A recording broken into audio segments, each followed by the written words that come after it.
Welcome to another edition of Believe in Giants. Bob Popper with two-time Super Bowl champion Carl Banks. Tell a friend to tell a friend we're back. And Carl, I know it's been an interesting week, an interesting journey here over the last, week or so with so much speculation going on. But the Giants finally get the Daniel Jones deal done, which means they can tag Saquon Barkley. And now it's on to building this roster in the best possible way that they can.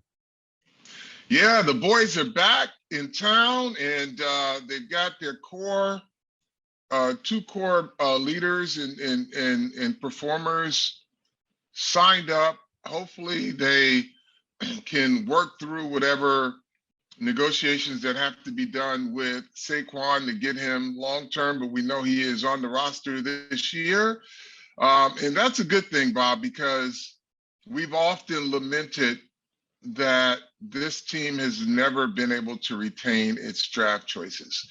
And for the first time in a very long time, they've retained two of their best draft choices in a long time. So that's a plus. The rebuild started last season. It's ahead of schedule, but there's still some work to do. And this year, these two acquisitions are key to the next step in the growth process of this Giants team. I've read and listened to so many people's opinions on this about, the Giants can't go to 40 million. It can't be a 4. We don't know the contract details. We don't know what's real and is it 40 million a year? There's incentives in this whole thing. From what I've read, at least in the early reports, Daniel Jones' cap hit this year is only going to be $19 million. So that gives them a lot of breadth and a lot of space. And if they can get a Barkley deal done, that would be even better. But the whole thing about this is, I saw people talking about, Joe Shane can't buckle. He can't be forced. The Giants can't just off 1 year give this guy all of this money. They're only giving him this money because they believe they're Daniel Jones fans. And Brian Daboll is obviously a Daniel Jones fan, because if they were still lukewarm about what they thought his upside could be, they would have just franchise tagged him, or they would have moved on in a different direction. Sure. So this narrative that the Giants had a gun held to their head in order to make this deal and Daniel Jones had some sort of leverage, it's ridiculous because they had a lot of options. There was a franchise tag option. There was move on from this guy and let's draft somebody who we think's got better upside. They believe, Brian Daboll in his heart believes that Daniel Jones can be a tremendous player in this league, or else they never would have gone down this road, because you go down this road, this is the kind of decision that could cost you your job a couple of years from now. Yeah, and here's the thing, too. I get it. The fans are emotionally invested. But just some of the things I was reading, you would think the money was coming out of their pockets. And the thing, what you have to realize is that the Giants are negotiating from a financial structure. They knew going in what they could and could not afford to do. I think with Daniel Jones and his representatives, they knew the financial structure of how this thing was going to work. So I don't think they were ever $15 million apart or $20 million apart. They worked within the parameters of what would be the high end and what would be the I would say the part that the end of a deal where everyone feels great about it. But they were never, two states apart. One Daniel Jones was not in Washington, D.C. saying you guys got to come all the way here and vice versa. So there was a financial infrastructure in place that they worked from. And, fans don't understand that. It's a negotiation. Everyone got emotion. I'm talking about the fans. And they got emotionally invested in way overboard in some instances. Like, walk away, he's not worth it, blah, blah, blah. And there may be some people that still don't think he's worth the money. But here's the other part of it. In about 3-4 months, whatever the number is for Daniel Jones, if it's 40 million, that's what he's averaging, that's going to look like middle of the road, because the next group that comes along are going to start with a 5 and go up. And I know the sticker shock that fans are experiencing right now, but it's because of you. It's because FanDuel has your money, and FanDuel is paying the teams a lot of money. They're paying the league a lot of money. The gambling money is coming in, folks, and that raises the salary cap.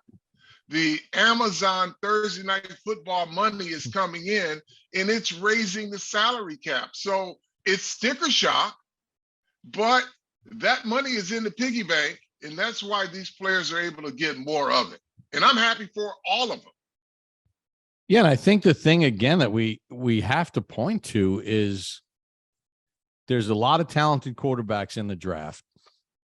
There's a handful of quarterbacks that are free agents or available. And they determine that the best chance for us to be the best team that we can possibly be and to get to a Super Bowl, and I think if anybody has listened to Brian Dable talk and be interviewed and talk about his passion for winning, they believe that this quarterback, over all of them, is the one that they want to ride with. Because, again, David Carr was a free agent when he got let go by the Raiders.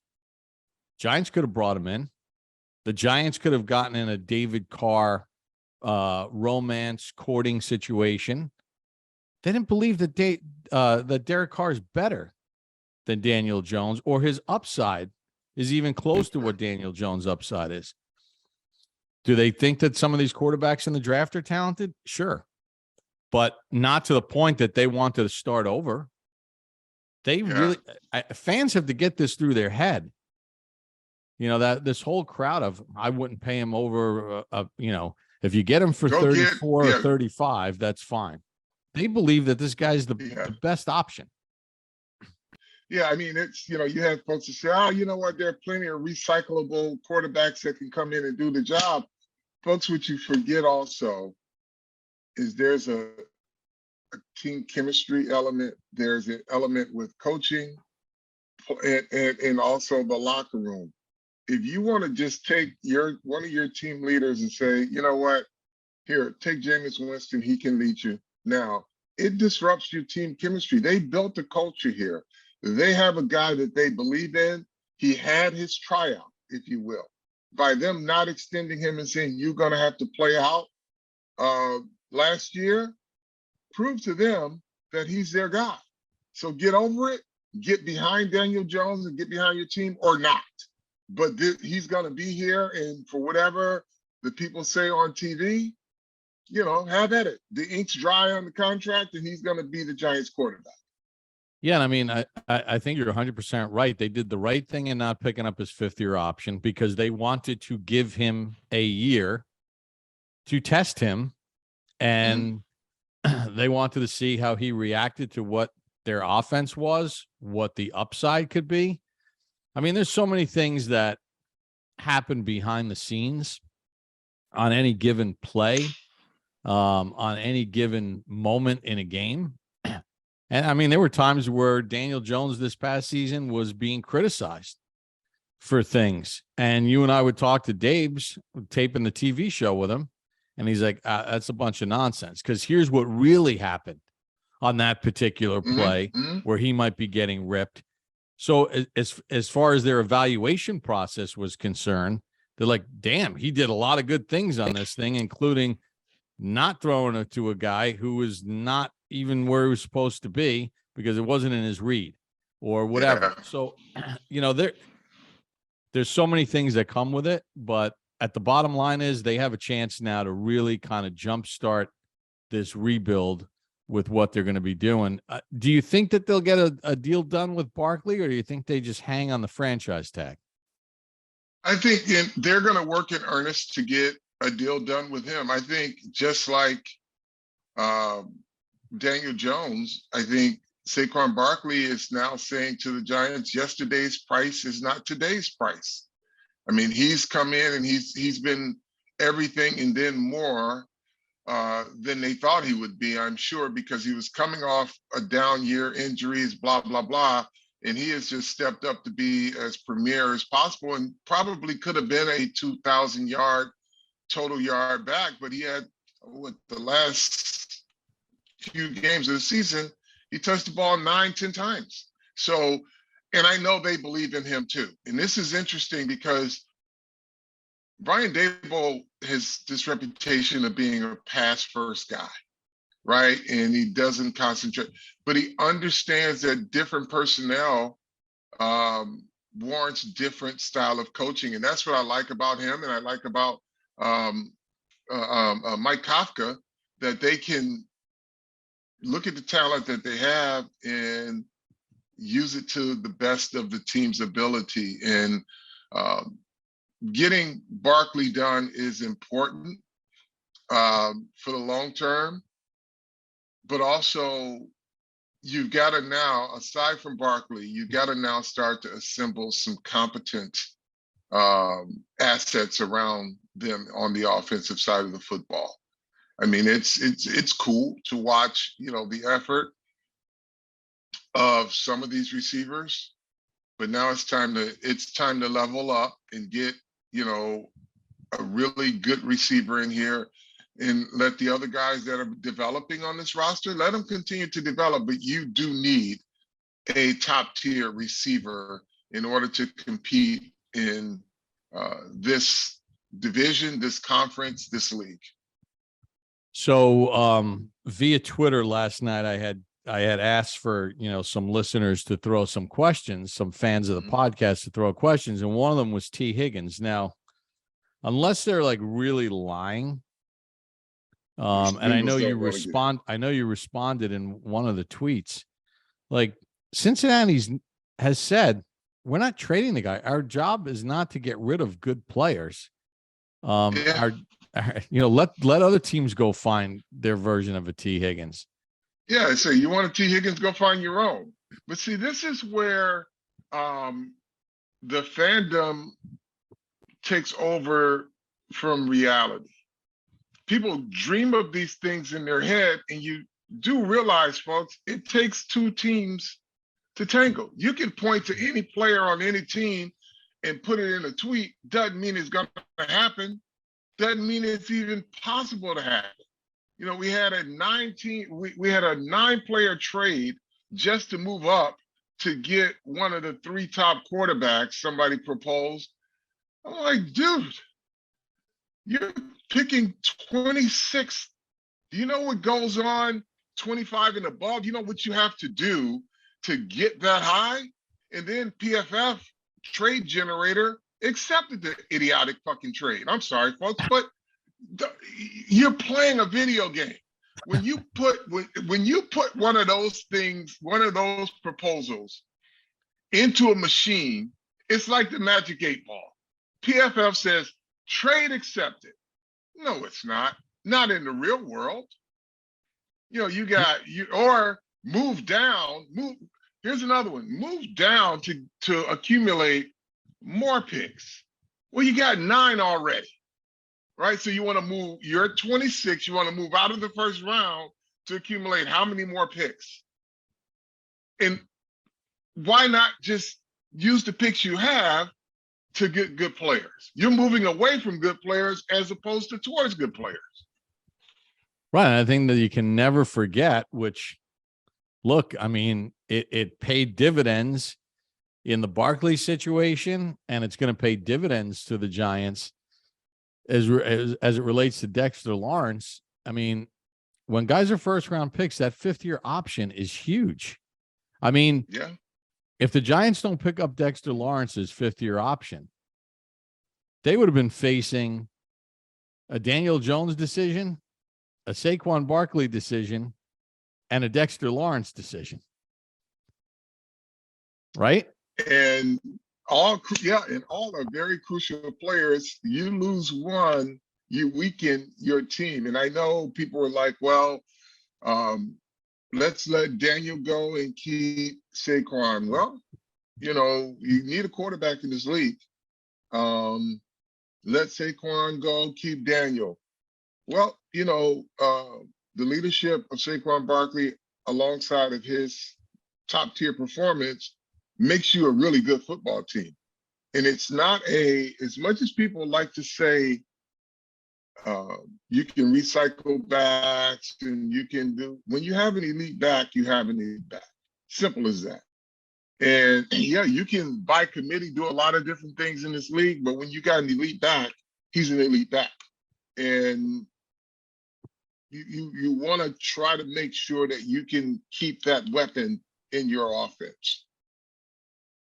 Yeah, I mean, and listen, in this league today, you can't win without a quarterback. We all know that, which is why if they were going to have to use the tag, Jones was getting it and Barkley wasn't.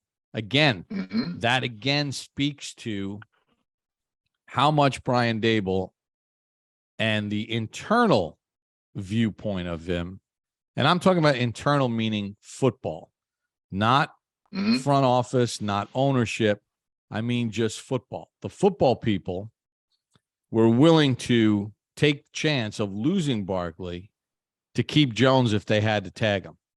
That's what that speaks to what they think of him as a quarterback, because there's the Garoppolos out there, there's the Carrs out there.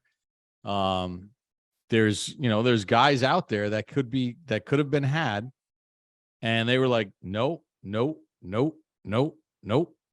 Yeah. We're going to keep this guy regardless. So I saw something about fans have talked about DeAndre Hopkins and his unhappiness in Arizona. Guy's talented. He's missed time with injury and suspension. This is one of those situations where any kind of personal contact or personal intel, coaches talk, GMs talk, people know each other, they've been on staffs together. To me, unless there's a situation where they have like really good intel, I'm not sure if that's a route that they would want to go in. They could, but again, that it speaks to the fantasy part of all this, the numbers and as opposed to, all right, how does this guy fit in with the dynamics of this team? Is this guy going to be a headache for us off the field? Are we going to have a whole bunch of drama issues with him? Whatever the case may be. Now, that could all be false. And but we don't know. So you're just guessing. So the DeAndre Hopkins thing is intriguing. I don't know. It's just a matter of a fit. I don't think we've ever, until this past year when we saw him overtly screaming at Kyler Murray, I don't think we've ever heard of a situation where he was a diva. I may be wrong, but he's been the quiet type of guy from what I know most of his career. So maybe, again, people have better intel than us that sit on the couch and watch these guys perform and not know a lot about them. We know he and Bill O'Brien didn't get along in Houston. Yeah, that was for sure. But, as we talk about the competency of receivers, that they have to level up, right?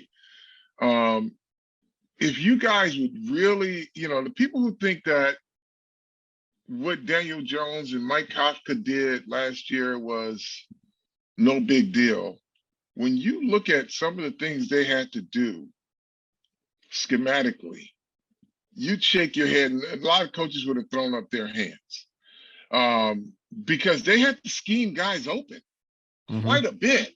I mean, scheme them open. And if you're not where you're supposed to be, the play looks ugly. And I say that because they didn't have a single guy who could win off the line of scrimmage, meaning here's my alpha, he's going to get open, I just need to throw it in that direction. No, they had to scheme every single play. And that's hard to do and still not be predictable from series to series, from game to game. Like they literally, if you go back and folks, you start to break down this offense, there ain't nobody running by anybody. It's all schematics, and they're trying to scheme it. And that's why when you see a guy who's not where he's supposed to be, and the quarterback didn't throw the ball, because it was probably going to be intercepted. Because everything they did with this group, they had to scheme a guy open. Now that said, I want to say a little something on the air here, Bob, and I want you guys not to say anything, because there's an under the radar guy now. The hype has quieted down. You know, nobody has a fever dream of this guy. If you don't say anything, I got an OBJ thing in the back of my head. Like they're gonna get some receivers, right? Mm-hmm. And we don't know with Odell Beckham, you know, where he is in terms of his rehab. But I guess the longer people don't talk about him, I think the better the candidate he'll be to come back. Because the one thing he can do is catch the football. You know, I don't know where he is in terms of his rehab, what his speed is like, but as a complementary piece with another good receiver, man, that'd be nice. You know, He'd it's be so reliable. fun. You and I have worked together for such a long time that we must be like on the same wavelength, because I was going to ask you, we haven't heard anything about that, and Yeah, it's been quiet. And I would expect that his camp, as we get to the free agency period, is going to start ramping up the publicity machine once again. Like right now, it's been quiet. very quiet. You know what? Listen, believe in Giants fans. The code word is J-O-B, not O-B-J. When you refer to this player, we're going to call it J-O-B. Don't tweet me anything that says O-B-J. We're calling him Operation J-O-B. You're funny. You're funny. Code word J-O-B. Okay, well, J-O-B is, 14 months now removed from his surgery. They did have a good visit with him. I think this will be interesting to see what happens with this. Again, it's Joe Shane ain't throwing around money just for the sake of throwing around money. I know, but here's the thing. Let's just say he's not quite ready yet, but he's ready enough. They could, I would see it's counterproductive for any camp, meaning player camp, to put out my guy's not quite ready yet, right? But considering we haven't heard a lot about that Operation JOB progress, he may not be ready yet. But I just, now might be the time. He may be closer to being ready. Now might be the time where you go in and you take a look at that and you say, you know what, it could be a good addition. We can work with him to get him back to where he needs to be. But he's not going to be your kingpin at this stage anyway. You still need another guy, and you still need another guy. Wan'Dale Robinson is probably out all of this year, or the majority of it anyway, because he got hurt late in the season, correct? Got hurt in November. So they could have him back they'll have him back for the start of camp. And then there are going to be some players in the draft that will fall to the Giants. There'll be plenty of receivers. There's a guy I like a lot. Not going to be a first or second rounder, but he's from what I hear, he's got the juice. Can you share the name? Yeah, his name is Tank Dell, University of Houston. Like him. Dude, they say he lit it up at Senior Bowl. And when I'm looking at this, I had watched him a few times during the year. And then these reports were coming from the Senior Bowl about this wide receiver. Nobody could cover him. Nobody could cover him. And then the name Tank Dell came out. I'm like, well, damn, that was the guy I was looking at earlier in the year. I saw like 3 of their games. I'm like, this guy's pretty good. And then John Schmelk was at the Senior Bowl, and I text him. I'm like, is it true what they're saying about Tank Dell? He's like, dude, he's having a great Senior Bowl, and nobody can cover him. So that'll just be a matter of whether or not the Giant he's there when the Giants are picking. You know, he's not. I don't think he's going to propel himself up into like the first round. But from the personnel people that I've talked to, along with people that were at Senior Bowl, they say he's got the juice. That's a guy I'd like to see too. Look at Carl. He's got Operation JOB and he's got Tank Dell throwing it out there. All right. Operation JOB. So on Twitter last night, when all this news broke, I said that we'd answer some questions. We've covered some of them already in broader scopes. I promised Tanvir Dewal that we'd answer his question. He asked us, does Joe Shane need another season to really call this team a contender? And is this team a contender now? Sorry for the 2 questions. I just like everything this regime is doing, and I'm trying like hell not to get my hopes up. Well, I mean, they made the playoffs last year. I don't think that they thought that they had a team that could win a Super Bowl, because there's a difference between getting into the playoffs. Like I mentioned, Bill O'Brien, all those years that the Houston Texans were winning the AFC South, I think you could legitimately say that the Texans had a playoff caliber team, but at no point in time did you ever think any of those Houston Texans teams were Super Bowl teams. Carl, I think, last year, moving on down from ownership on through, I don't think anyone felt that, man, we got the goods here to really like go win the Super Bowl. But, you get in the playoffs, you give yourself an opportunity, you gain experience between free agency and the draft and having your quarterback solidified. I got to think that expectation levels are, we got a team that can make the playoffs and go deep.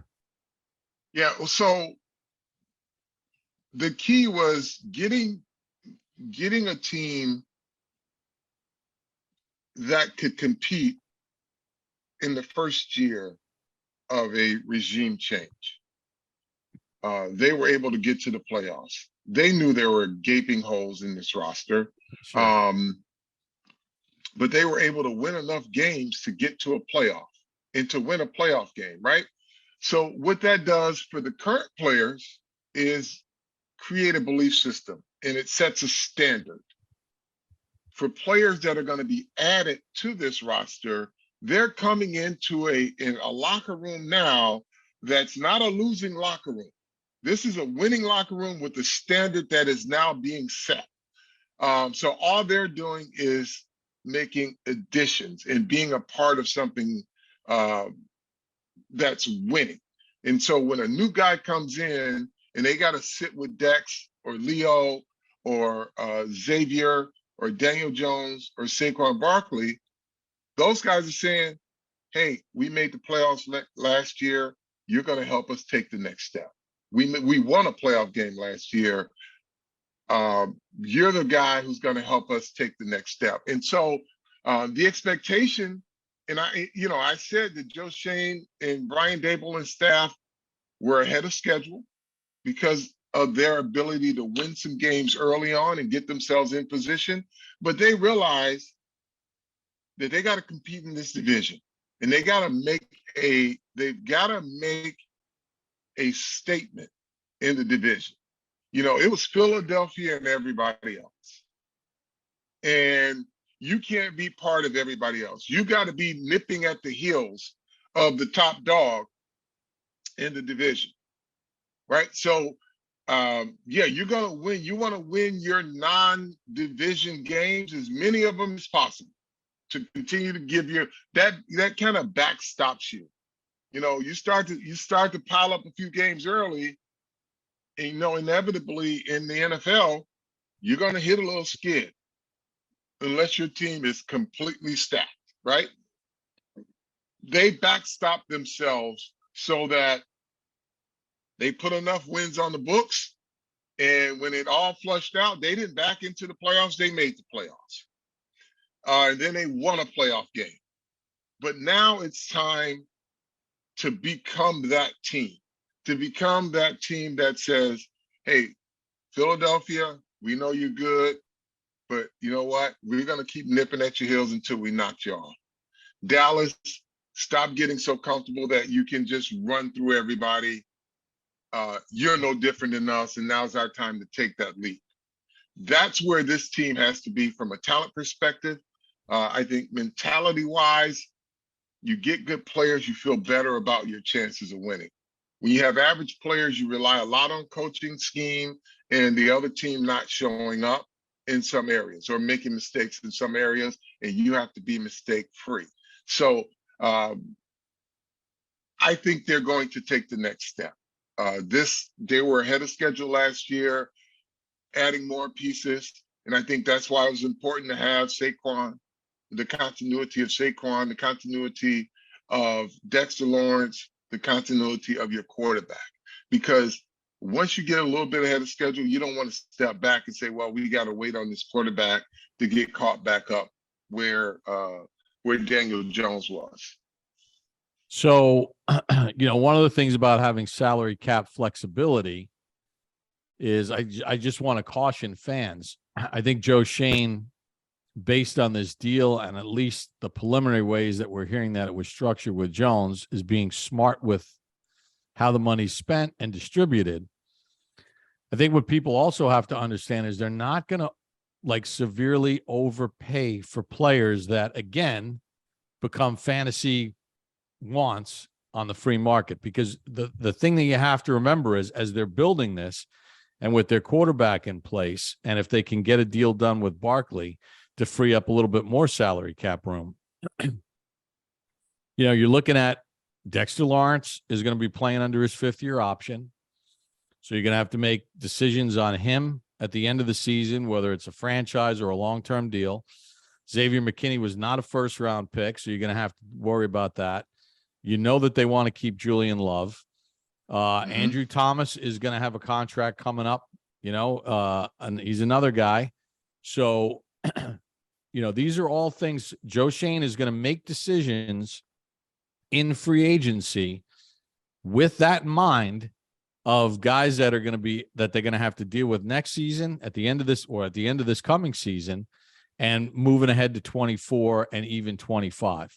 So when there's names on the market, if you see the Giants shy away from a price tag, it's because he's thinking about the pieces that they have homegrown internally, sure, that they have to allocate money for. So again, this is not like fantasy football.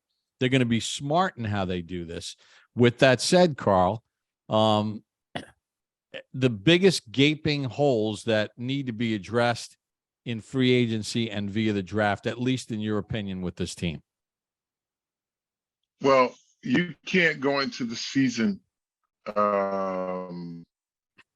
the linebacking core that they have. Hopefully Beavers is back, but that's just one guy who's young who hadn't played a lot of football. They've got, listen, this defense, God bless Wink and his staff as well, because they, from 20 to 20, you could do whatever you wanted, and they were great in the red zone, and that's been their saving grace. But damn, you can't give up. I think they had 3 or 4 games this year where they were almost 300 yards rushing and 300 yards passing. You can't do that. Not in the NFL. So they got to be better at the linebacker position. They got to get more depth at corner, healthier corners, probably another cornerback. I think your safety position is good. Now, there are, again, guys that are on this roster that haven't played a whole lot, right? Williams, who had his run-ins with, playing time, and he's on the roster still. Let's see if he can step up. There's a lot of guys, but you still need to upgrade your talent, right? You can fall in love with the effort of a lot of average players, and then you look around and you say, well, this guy takes us to the next level. And that's where they have to be. And I think linebacker-wise, and he doesn't necessarily have to be a first-round draft choice. You don't have to be those. Look at San Francisco, right? Just find good doggone players for your defense to upgrade them. Because right now, it's just what they're putting out there is not acceptable. And the Wink is the wizard, because from 20 to 20, they was surrendering a lot of yards. Yeah, I mean, The shorter field is when they were able to condense it and make some things happen, but they need better players. yeah, I mean, and Joe Shane knew that they needed defensive line rotational depth, but because they were hamstrung with the salary cap last year, he had mentioned to me numerous times, hey, I won't mention the names of the players. He goes, but there were some guys we were really interested in to bring in. We just didn't have the money, and they wound up signing elsewhere, and they would have helped. So the guys that they had were what they could afford. Now they can afford some better upgrades, because they have to be able to spell Dexter. They have to be able to spell Leonard Williams, and there can't be such a sizable drop off when those guys come out of the game where they're not getting, where it's just, right. It just becomes, and you're right. The inside backer position is another one. I think offensive line, everybody knows that they've got to strengthen the interior of their offensive line. Mm-hmm. The guard positions, the center position, that has to be strengthened. And then you hope that Evan Neal continues to progress and will progress once he played hurt, he fought through it. It's a lot like Andrew Thomas's rookie season. I'm not saying that Evan Neal is going to become Andrew Thomas, but a reasonable facsimile would be awesome. Mm-hmm. The wide receiver situation, depth in the running back room, and just overall upgrade of the roster is really kind of the next thing. And I think free agency and the draft will solve a lot of those issues for him. Well, here's an area too. So when you look to upgrade, you also look at what you currently have on your roster that could be better, right? Or someone that was missing. I said this at the end of the season, and I'm going to say it again. Azeez Ojulari has to have a conversation with his body, and they got to make a decision. Be healthy and contribute, or stay where you are and be in and out of the lineup. And it's not his fault that he gets hurt. But I'm just saying, he's got to have a heart-to-heart with his body, and they got to figure out this pain threshold and whatever it takes to stay on the field, because the guy gets out of bed rushing the passer. The problem is he's in the infirmary more than he's on the field.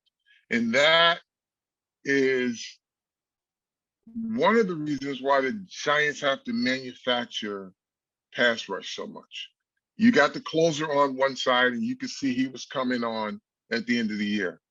That closer is Kayvon Thibodeau, for those of you who don't know. The other side doesn't exist. I mean, you got Jihad Ward, who's your utility player who does a lot, right? But there's not that one guy who wakes up in the morning, puts his shoes on, and they rush the passer. That's Azeez Ojulari. He's got to have a conversation with his body. They're not asking him to do a hell of a lot either. Like, it's not like, well, you're going to have to drop in the coverage and you're going to have to do X, Y, and Z. He's got to sign a contract, him and his body, and they got to get healthy. And from there, they still got to get another guy just so that he can stay healthy. Once him and his body are in accord that they're not going to get hurt, they're going to be on the field more than they're off the field. He started camp injured. He came out of camp, played a couple games, got injured. then got healthy, got injured, needed him in a big game, had a thigh problem. I think that was in the playoffs, injured. So again, I never, I don't criticize the guy. Injuries are injuries, right? I don't say that he's faking it. I don't know his body. I don't know his pain threshold, but him and Body can make a lot of money and be a big contributor on a team that needs a pass rusher if they can get help. Like, those are the internal guys. Before you even look outside of your building, you got to look at guys who are on the roster, young, inexpensive. You don't have to overpay to get what you may be able to develop in-house. And then the guys that you bring in are guys that upgrade you, but you didn't have to pay an arm and a leg for it, right? Because now they're part of a roster that didn't have a glaring need. They needed upgrades. Correct. And that's where you get your best bargains, is when you go to that secondary free agent market, where you get guys on a much better price point, because they're guys but still really good players. Correct. Really good players, but not the top tier free agent guys, because you got plenty of guys at certain positions that should be your frontline guys. That's how you have these teams. I mean, Belichick made a killing over the years on the secondary free agent market, and guys that came in and were the ones that helped put him over the top. So we all agree it's interior offensive line. Wide receiver is the most obvious of choices. And then that interior of the defense and the inside linebacker position, with the skill set that fits Wink Martindale's defense, clearly are the priorities for this team. You got anything else to get off your chest? So you're saying there are a lot of holes. A lot of holes. There's still a lot of holes in this. Yeah. I mean, the defense was ranked like 28th, and they were one of the worst defenses against the run in the NFL, yards per carry and everything else. Yeah. So let's not fool ourselves. Wink was the magician, as you said, but let him be the wizard from a position of strength, as opposed to being a wizard to try to plug all these holes on every given drive. And that's Mike Kafka too. But here's the thing. They are building a solid foundation. I think two of the key pieces that can keep you ahead of schedule, your quarterback and your running back. Right now, get them some good players and watch what happens. Tell a friend to tell a friend to not say a word about Operation JOB. Keep that under your hat, Giants fans. But, anytime someone mentions that guy, you say, we don't, he's not ready. We want to downplay it, but we really want Operation JOB. Can't say it any better. Tell a friend to tell a friend. Thanks for joining us for this edition of Believe in Giants.